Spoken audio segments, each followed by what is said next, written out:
Guys welcome back to সিজাস fun after a long time. So আজকে আবারও ঘুরতে চলে গেছি। অ্যাকচুয়ালি অনেক দিন আগে ঘুরতে গেছিলাম আমি, আজকে ফাইনালি ব্লগটাতে ভয়েস ওভার করার টাইম পেলাম। সো আজকে আমরা চলে এসেছিলাম জাপানিজ ফরেস্টে, ইকো পার্কের যে জাপানিজ ফরেস্ট আছে সেটা। এখানে আমি আগেও একবার এসেছি, বাট এই জায়গাটা এতটা পিসফুল, এতটা সুন্দর যে এই জায়গাটাতে বারবার আসতে ভালো লাগে। আর যদি তোমরা ফ্রেন্ডসদের সঙ্গে কোথাও আসবে ভাবো বা কোনো গ্রুপ নিয়ে আসবে ভাবো, তাহলে এই জায়গাটাতে কিন্তু টাইম স্পেন্ড করার জন্য পারফেক্ট।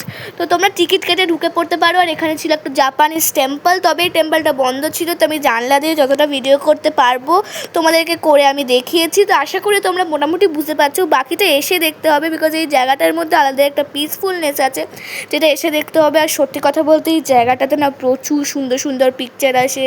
যদি কেউ পিকচার তোলার জন্য আসবে ভাবো তাও আসতে পারো। তারপর চলে এসেছিলাম আমরা নিউ টাউনের এক্সপো ফেয়ারের সামনে, কিন্তু আজকে মেলায় ঢুকবো না, একটু খাওয়া দাওয়া করতে। যাই হোক, চলো টাটা বাই, দেখা হবে অন্য কোনো ব্লগে।